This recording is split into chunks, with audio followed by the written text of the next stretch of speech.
Pulmonology కార్యక్రమానికి తిరిగి స్వాగతం.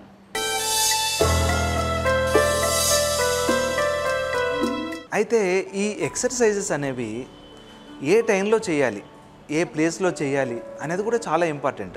ఇప్పుడు బాగా రద్దీగా ఉండే ప్లేస్లో, బాగా పొల్యూషన్ ఉండే కూడల్లో, బాగా ట్రాఫిక్ ఉండే ప్లేసుల్లో కనుక మనం ఎక్సర్సైజ్ చేస్తే ఆ పొల్యూషన్ అంతా కూడా మనం ఆ టైంలో పిలుస్తున్నట్లే. మామూలు శ్వాస రేటు నార్మల్గా ఉండే టైం కంటే కూడా ఎక్సర్సైజ్ చేస్తున్నప్పుడు శ్వాస రేటు ఎక్కువగా ఉంటుంది, మనం రెస్పిరేటరీ రేటు ఎక్కువగా ఉంటుంది. అంటే ఎక్కువసార్లు మనం గాలి పీలుస్తుంటాం, అంటే మనం ఆ పొల్యూషన్ని ఎక్కువ పీల్చేస్తూ ఉంటాం అనమాట.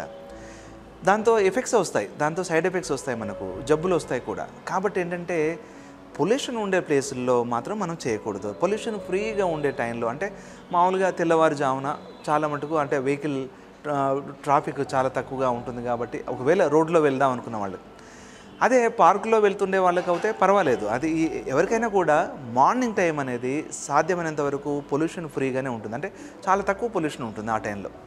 సో ఆ ప్రిఫరబుల్గా మార్నింగ్ 5 నుంచి 6, 7, 8 ఆ టైంలో చేసుకోవడం మంచిది. అయితే కొంతమంది తమ జాబ్ మూలాన ఇంకా ఏ ఇతర కారణాల వల్ల కానీ ఆ టైంలో చేసుకోలేని వాళ్ళు ఈవినింగ్ మళ్ళీ 5 తర్వాత 5 to 6, 8 వరకు కూడాను ఎక్సర్సైజ్ చేసుకోవచ్చు. అయితే అలర్జీ, ఆస్తమా, బ్రాంకైటిస్ ఇలాంటి వ్యాధులు ఉండే వాళ్ళల్లో చాలా మటుకు తెల్లవారుజామున వెళ్తూ ఉన్నప్పుడు వాళ్ళకి ఆ చలిగాలి వల్ల ఆస్తమా ప్రాబ్లం అనేది ఎక్కువయ్యే అవకాశం ఉంటుంది.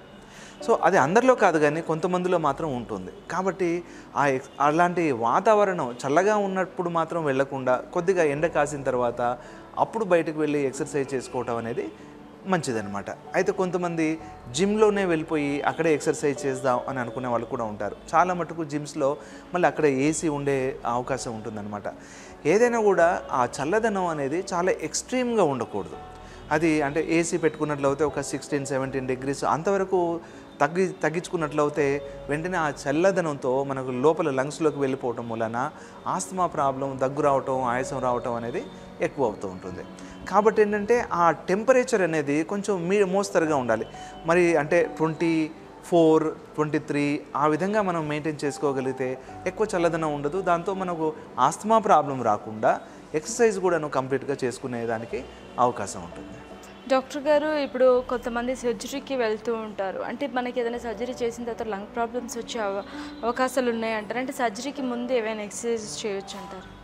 అయితే కొంతమంది ఈ రకరకాల జబ్బులు, లంగ్ ప్రాబ్లమ్స్ ఉండి వాళ్ళు సర్జరీకి వెళ్తూ ఉన్నప్పుడు సర్జరీ తర్వాత వాళ్ళకు ఉండే ప్రాబ్లమ్స్ కాస్త పెరగవచ్చు అనమాట. సివియర్గా మారి డేంజర్ పరిస్థితికి వెంటిలేటర్ వరకు వెళ్ళిపోయే అవకాశం కూడా ఉంటుంది. సో అది ఏ రకమైన జబ్బు ఉన్నా కూడాను సర్జరీ కంటే ముందు ఒకవేళ మనకు టైం ఉంటే కనుక ఎక్సర్సైజెస్ కొన్ని చేసుకుంటే బెటర్ అన్నమాట. నేను అన్నట్లుగా ఈ మామూలు వాకింగు, జాగింగు ఇవన్నీ కూడా చేయొచ్చు. వాటితో పాటు ఇన్సెంటివ్ స్పైరోమీటర్ ఎక్సర్సైజెస్ అనేవి అనమాట. అంటే దాంట్లో ఏంటి, మనం గాలిని లోపలికి అలాగే బయటికి వదులుతూ ఉంటాం అనమాట. ఆ లోపలికి తీసుకోవడం వలన ఆ ఇన్సెంటివ్ స్పైరోమీటర్ అనేది ఒక మెషిన్, దాంట్లో బాల్స్ ఉంటాయన్నమాట. ఆ బాల్స్ మన స్థాయిని మనం ఊపిరి పీల్చుకునే దాన్ని బట్టి అవి గాల్లోకి ఎగురుతూ ఉంటాయి.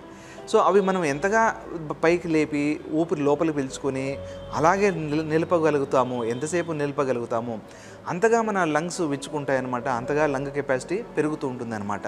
సో అలాగే బ్రెత్ హోల్డింగ్ అనేది కూడాను దాని ద్వారా పెరుగుతూ ఉంటుంది. సో ఇలాంటి ఇన్సెంటివ్ స్పైరోమీటర్ ఎక్సర్సైజెస్ అనేవి పర్టికులర్గా సర్జరీ చేసుకునే పోయే వాళ్ళల్లో చాలా అవసరం. కనీసం ఒక 10 minutes లేదా 15 minutes ఎవ్రీ 2 hours అవి చేసుకున్నట్లయితే ఆ లంగ్ కెపాసిటీ అనేది చాలా బాగా ఇంప్రూవ్ అవుతుంది. ఓకే డాక్టర్ గారు, మనకి లంగ్ సమస్యలతో బాధపడుతున్న వాళ్ళు, అంటే మీరు ఆస్తమాలో ఉంటారు, సో వీళ్ళకు యోగా ఎంతవరకు పనిచేస్తుంది అంటారు? యోగా అనేది చాలా ఇంపార్టెంట్ అండి. ఎందుకంటే దాంట్లో ఈ ఆస్తమాలో పర్టికులర్గా ఎన్నో స్టడీస్ ఉన్నాయన్నమాట. ఈ యోగా చేయటం మూలాన ఆస్తమా ప్రాబ్లం అనేది బాగా కంట్రోల్లో ఉంటుంది. ఆస్తమాకు వాడాల్సిన అవసరమైన మందులు కూడా బాగా తక్కువగా ఉంటుంది.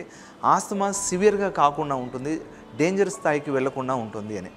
సో కాబట్టి ఏంటంటే యోగా ఒకవేళ ఎవరికైనా తెలిసి ఉండి చేయగలిగితే ప్రాణాయామ ఎక్సర్సైజెస్ అవి చేస్తే చాలా మంచిది. ఈ యోగా చేయటం మూలాన మనకు ఊపిరిలో ఉండే లంగ్ కెపాసిటీ కనీసం ఒక 50 to 100 ml పెరగడం ఒకటి.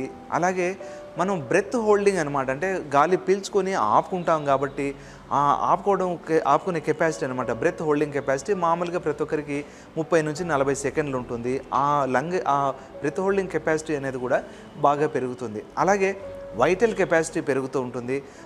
మినిట్ వెంటిలేషన్ అనేది కూడా, అంటే నిమిషానికి మనం గాలి లోపలికి తీసుకోవడం వదిలేయడం అనే కెపాసిటీ కూడాను బాగా పెరుగుతూ ఉంటుంది. సో యోగా చేయగలిగిన వాళ్ళు మాత్రం అది ఆస్తమానే కాదు, ఏ రకమైన శ్వాసకోశ వ్యాధి ఉండని యోగా చేస్తే చాలా మటుకు ఈ లంగ్ కెపాసిటీ అనేది మనం ఇంప్రూవ్ చేయొచ్చు. డాక్టర్ గారు, చివరిగా మా TV7 ప్రేక్షకులకి మీరు ఇచ్చే సలహా సూచన. శ్వాసకోశ వ్యాధులు ఏ రకమైన జబ్బు అయినా ఉండనివ్వండి, వాళ్ళు ఎక్సర్సైజ్ అనేది చాలా ఇంపార్టెంట్. అయితే మందులు మాత్రం వాడుకొని జబ్బును కంట్రోల్ చేసుకొని రెగ్యులర్ ఎక్సర్సైజ్ చేసుకోవటం మూలాన రాను రాను మందుల వాడకం బాగా తక్కువగా ఉంటుంది. కొన్ని సందర్భాల్లో మందులు మానేసే అవకాశం కూడా ఉంటుంది. అదేవిధంగా శస్త్రచికిత్స ఇలాంటి చేసుకునే అవసరం పడుతున్న కొంతమందిలో కూడాను మనం రెగ్యులర్ ఎక్సర్సైజ్ చేసుకోవటం మూలాన, ఫిట్గా ఉండడం మూలాన మనం ఈ సర్జరీస్ అన్నిటి కూడాను సేఫ్గా మనం చేపించుకోవచ్చు. ఎలాంటి ప్రాబ్లం లేకుండా, ఎలాంటి కాంప్లికేషన్స్ లేకుండా సర్జరీ నుంచి బయటపడే ఛాన్స్ ఉంటుంది. Thank you so much doctor గారు. శ్వాసకోశ సమస్యలతో బాధపడుతున్న వాళ్ళకి ఎలాంటి ఎక్సర్సైజెస్ అవసరం, యోగా ఈ సమస్యలతో బాధపడుతున్న వాళ్ళకి యోగా ఎంత పని చేస్తుంది అనే విషయాలు చాలా చక్కగా వివరించారు. Thank you so much. Thank you. ఇది వాళ్ళ పల్మనాలజీ కార్యక్రమం. మరో అంశంతో మళ్ళీ కలుసుకుందాం. అంతవరకు చూస్తూనే ఉండండి మంచి ఆరోగ్యం కోసం TV7. నమస్కారం.